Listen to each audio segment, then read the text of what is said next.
Welcome back to my channel. My name is Jacob Ferguson, and today we are going to be recapping RuPaul's Drag Race Global All-Stars Episode 6. The queens were tasked to create a cocktail dress made out of materials provided by another queen, and category on the runway was It's 5 o'clock somewhere. Let's get started. So, first and foremost, the queens enter the room after Eva's elimination, and everybody is sad to see her go, but that's the way the cookie is going to crumble for a lot of the queens this week, this season. So, I mean, it's the name of the game. They congratulate Queen on a win. And so then it ends and they just enter the workroom the next day. Yeah, there's not really a whole lot to talk about other than the fact that that's what happened. The queens enter the workroom, and RuPaul tells them that for today's mini challenge, they will be flying Glamazonian Airways. They're going to have to put on their makeup while surviving the turbulence of a simulated airplane. Honestly, I liked this mini challenge. I think that they should bring it back for future seasons, like the American seasons. It is like a do your makeup, but in these conditions type things, like in the dark from season 5, or, you know, rub your face on a t-shirt type of situation. But I will say that Queen and Soa Demuse actually looked the best out of all of the queens that were on there. The win was given to Tessa. I don't quite know why. I thought it was do your makeup and do it well while being turbulence. But apparently not. They gave the win to Tessa. And for today's Maxi Challenge, the queens have to pair up and then design a cocktail dress. So Alyssa and Tessa pair up. Gala and Queen pair up. Vanity and Soa pair up, and then the final three are Kitty, Nolania, and Pythia. But the plot twist is that they have their own luggage, but they have to give their luggage to their partner. So Alyssa gets Tessa, Tessa gets Alyssa, Kitty ends up getting Pythia's, Pythia gets Nolania's, and Nolania gets Kitty, Vanity gets Soa, Soa gets Vanity, and Queen gets Gala, and Gala gets Queen. And they have to make a look provided by the materials, and immediately Nolania is mad. I would be too if I got the box that she got. It is 2 sheets of lycra fabric. With one's black, one is nude, and the other one is lavender, like Dolores Umbridge colors. And immediately, she's like, well, I can't sew this. I'm gonna break needles, because what is this fabric? And she's just crying. I don't think I would have had that big of a reaction about it, but I get it. Nolania is a very emotional person. The competition can get to you, all of that sort of thing. Alyssa is also kind of mad because hers has like ostrich feathers and all of this stuff in it. So Tessa is just over the moon, and Alyssa gets scraps of blue and gold fabric that she has to use. So they start making their outfits, and all the while, Kitty Scott Claus is just going after Nolania to the point where it borders on the line of just being a bully and less of I understand that she's mad, but she needs to get over herself. It's less about that and more about 1 minute. Hey, quit. Don't hit me, you evil. But like she starts calling her an ugly cow, all of that sort of stuff. Excuse me? Hello? You know, when I watched season 3 of UK, I liked Kitty Scott Claus. I thought that Kitty was, you know, funny and nice. She was a little bit shady, but she was nice. You know, she wasn't that terribly offensive. And then now on this stage, she is fully just being the worst friend, the worst co-worker, and all of that. And I understand, in the competition, if you find a queen annoying, they're annoying to you. But the amount of, like, horrible things that she was saying about Nelania this episode was just far too much. Each and every time she was doing her talking head segments, it was always about Nelania. And, like, the one or two times that it wasn't, it was just like, well, I'm making this dress out of Pythia's fabrics. You know, there was this feud between Elena and Kitty that I think was kind of one-sided, with Kitty being the main aggressor. And Elena was mad, yes, but she was going to make it work either way. So,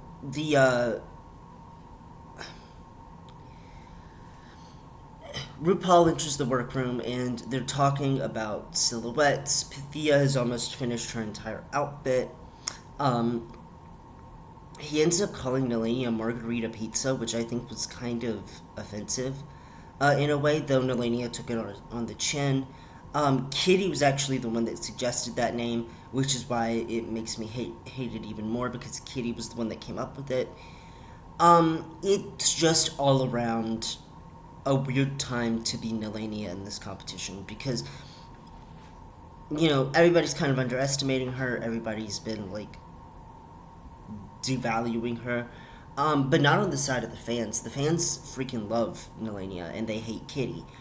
I think that it is sort of like an Evie Silky situation, except for the race isn't involved in this one, you know? It more has to do with weight, apparently, now. Don't send any hate to Kitty. Kitty is probably a changed person by now. And Nelania, you know, don't send any hate to Nelania.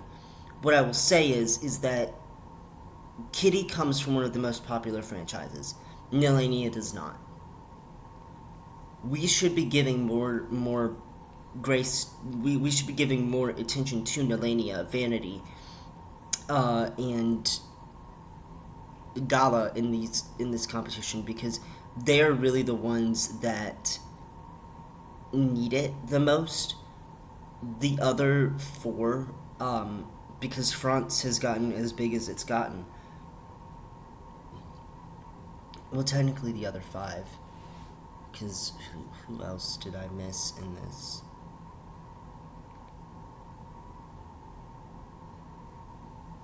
Tessa. Tessa's one of the other ones we should be giving more attention to.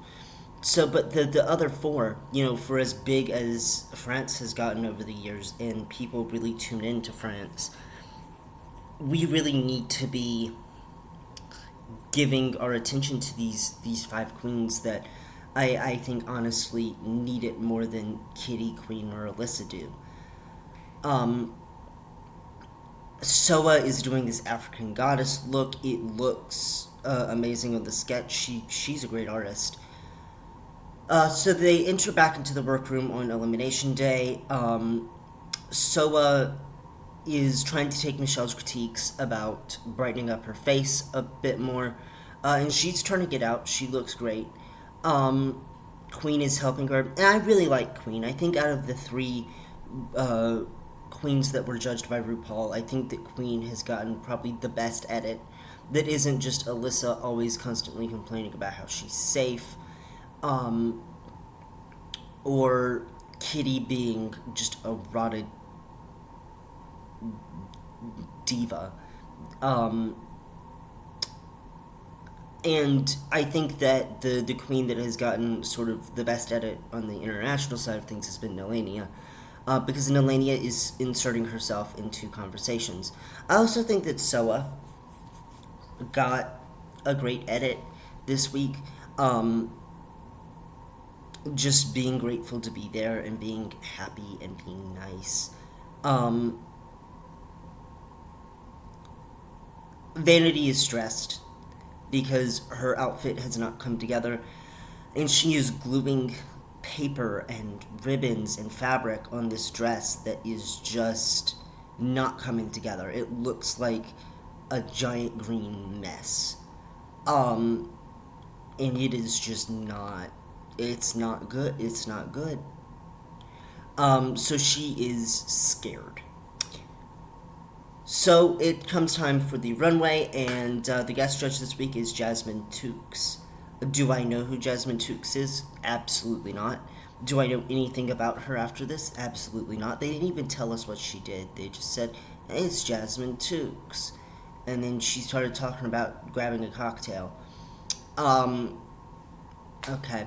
Also, RuPaul never does the assignment. Like, I've noticed this. When the category is a color, RuPaul will wear a different color. Like, if category on the runway is yellow, RuPaul's like, I'm not wearing yellow. You can't make me wear yellow. Category is orange? No, not doing it. I really wish that RuPaul would fit the brief a lot of the time, because I think that that would be iconic if the host also tried to fit the theme of the challenge. So that way the girls felt more comfortable, like, hey, like, this is a yellow look as well. We're all wearing yellow, look at us. But instead, no, she doesn't do that. She don't wear a cocktail dress. I thought that at least she would try, because she has nice legs, she could pull it off. But no, it's like a floor-length dress. It's nothing to kind of gag over. In fact, all of RuPaul's looks this season have kind of been just, they've been okay, but they haven't been great. So let's talk about the runways. Category is, it's 5 o'clock somewhere. Up first is Alyssa Edwards.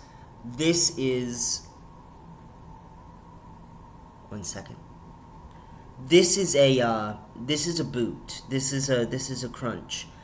So the thing about this dress, let me get into this. Let's really take a look at it.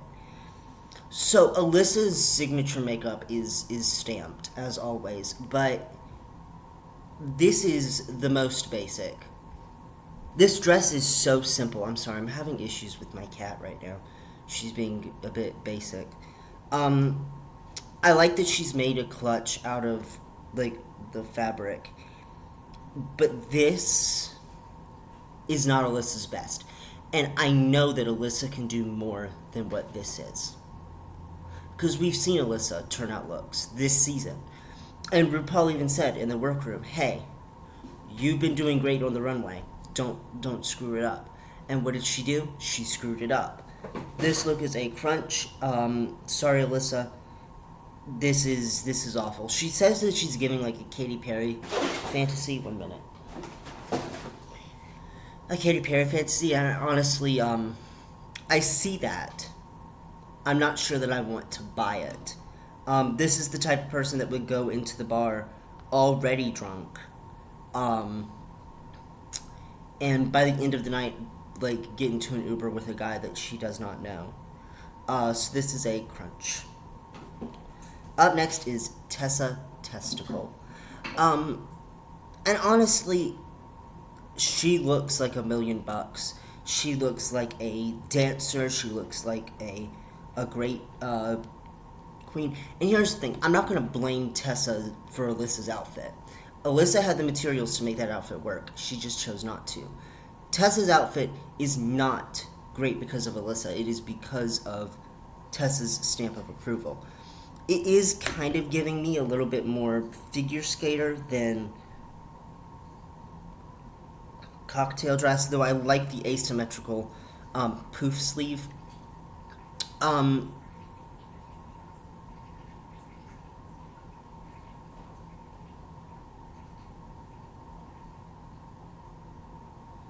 I think she looks like $1 million. This is a cream. Up next is Soa de Muse. I love this look. I love this look so much. It is this really beautiful, beautiful gold, like, yellow, like, turban. She says she's giving African goddess. She looks just so opulent. Her makeup is done correctly. I did not get the shoes, that's my bad, but even her shoes looked good. This is a cream. I love this look. I think that she definitely did that. I was a little bit worried that, they were going to read her for, like, the train, But I actually really like the train, and it is a cocktail dress, so it is a cream for me. Oh, well, I didn't take a good picture of Vanity. She kind of looks like a Sasquatch right here. This is a crunch. This is a crunch right here. This look is giving me Tia Coffee's dress 2.0. The only thing I will say that's redeemable about it is that the paper pieces don't look like paper pieces. They look like flowers. And it does elevate the look to like this status of runway-ish material, but everything about it is just wrong. And you can't rush perfection. This look is just not good. I'm gonna give this look a crunch. I love Vanity, but it's gonna be a crunch. Up next is Queen Kong. I don't know what this face is. This is a cream. I like the shoulder pads. I really don't like the tulle on the back. I think that she could have left it off, but then it wouldn't have, because the shoulder pads and the hair make up for the non-existent bottom because it's a cocktail dress. Yeah, I would have left off the giant fans in the back, but it is a cream. I really enjoy it. Up next, Galavado. So I didn't get a good enough picture of this. It's giving Miranda Priestley. It's giving like a good look. What I will say is it is a bit basic for the runway.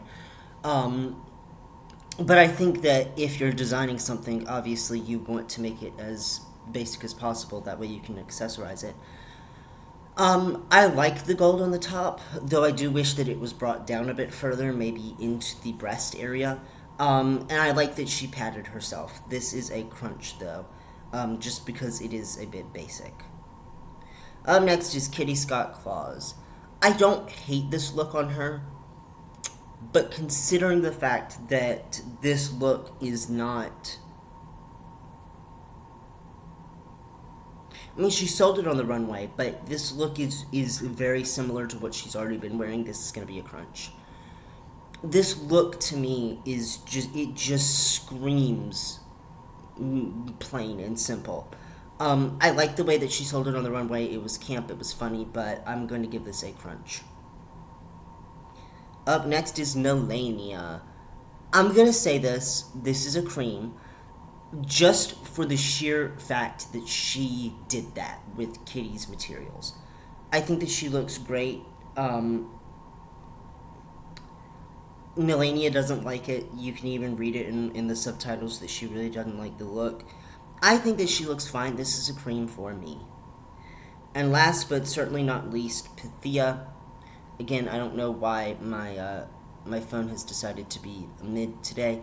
This is a cream, but one thing I will critique about Pythia is it is kind of like a, well, you whipped this up like very fast. Like, did you really expect to win without putting in like all of the work that you could put into it? All of that to say is that I don't think that Pythia got the win because this really didn't surprise the judges. You know, she's always going to be glamorous, she's always going to look good, but it's that sort of look that is like, you know, we kind of know that you can do this. So it's going to be a cream. My top cream of the week obviously goes to Tessa. The crunch of the week would probably go to Vanity. If I had to rank them, let's rank them. It would go Vanity at 9th, Gala at 8th, Kitty at 7th. No, Alyssa at 7th, Kitty at 6th. 5th place, I would probably give it to...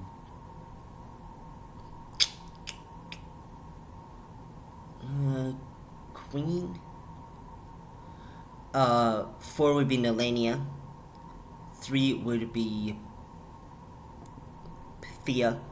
2 would be Soa de Muse. And 1 would be Tessa. Alyssa was in the bottom three for me. So you can imagine my surprise when Nelania, Kitty, and Alyssa are called safe. And I understand why they did this, right? Alyssa is the season for the Americans. So they want to hold on to us as long as possible. But I think the don't bite me. Um, I think that there is a reason as to why, we were okay with an American leaving on both Americans leaving on UK versus the World Series too, and that's because the other queens here were that made the season what it was. Scarlett was great, don't get me wrong, and could have definitely won, or been in the top four, but she didn't need to be, and the rest of them were great. Um, but as for Alyssa, though, it's kind of expected that she's going to be in the top four. So putting her in the bottom or even in a low placement really wouldn't make sense for the judges because don't do that. Stop it. Stop. Because she is the American delegate of the season, and they don't want her to be in the bottom. Wait until September 24th. Wait until September 24th. You ain't gonna be spry after your surgery. Anyway. So Alyssa being safe here does not make sense. I think that she should have been in the bottom three, if not lip syncing. But it makes sense for a producer standpoint. It also makes sense for Kitty to be safe here because, honestly, even though I probably would have placed her I would have placed her as safe. And I would have at least bumped Soa up to safe, if not in the top. My top three were Soa, Pythia, and Tessa. With Tessa winning, Tessa or Soa, I think, could have won here, and it would have made sense with my fantasy. But they actually put Soa in the bottom three, and they made her lip sync. Come here. Come here. Don't bite me. Quit biting me. I would have put Alyssa, Gala, and Vanity in the bottom, and Alyssa and Vanity in the bottom, or Vanity and Gala in the bottom if you wanted to save Alyssa then. But Vanity was definitely in the bottom for me, and if you're putting Soa in the bottom, I would have kept her as low and put Vanity and Gala in the bottom. Just purely based off of the fact. 1 minute.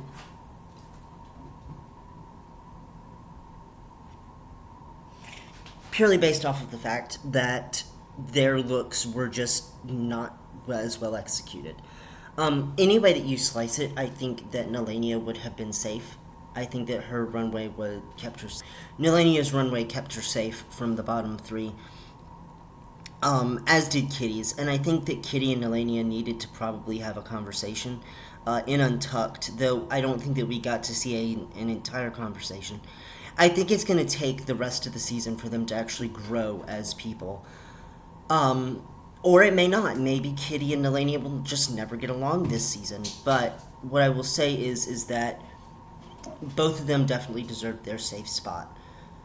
The win this week ultimately does go to Tessa, which I agree with. The high placements for them were Queen and Pythia. I agree with both of them, I suppose. But the bottoms. Soa Muse did not deserve to be in the bottom of this episode. I think that her outfit was really good. It was a bit costumey, but it was good. But I think that the producers saw that she was kind of giving these goodbye messages in Untucked. And they were like, well, if she wants to go so badly, let's get her out. I don't think that that's what she really meant at all, but I think that that's what the producers took it as. So instead, they put her and Gala in the bottom and kept Vanity, who I think that Vanity had a bigger drive to stay, more than Soa or Gala does. As for the lip sync song starts. Whoa. 1 second. The lip sync song starts, and it is Bang Bang by Ariana Grande, Jessie J, and of course, Nicki Minaj. Neither one of them really knew the words, did they? And that's something that has been happening more and more this season. I don't think that either one of them really knew the words last week. Gala especially just is not. She's a good lip syncer, but I don't think that she necessarily knew all the words to Bang Bang. And also, she didn't really know the words last week to Take On Me. Soa definitely didn't know the words, and she was just up there frantic and trying to do her best. As for Vanity, did you clock the promo look? Yeah, she was wearing her promo look. 1 minute. So, with neither one of them really knowing the words, I think that it was a clear assessment that Gala probably should have stayed over. So, just because I think that she knew a tiny bit more of the words, also, she did, like, stunts, flips, and tricks. So, Gala, Shantae, you stay, and Soa sachets away. Honestly, would you stop, please, Marcy? I'd appreciate that. 1 minute. You know, each time I have to pause, it's because Marcy is doing something that she's not supposed to. Like a brat. You're a brat. You're Charlie XCX. You are a brat. Stop. And I have to yell at her, and I don't want to yell on camera because she's being stupid. Or I have to raise my voice. I don't yell, I just raise my voice. Isn't that right? Don't look at me like that. Come here. Come here. You get over here. Come here. Come here.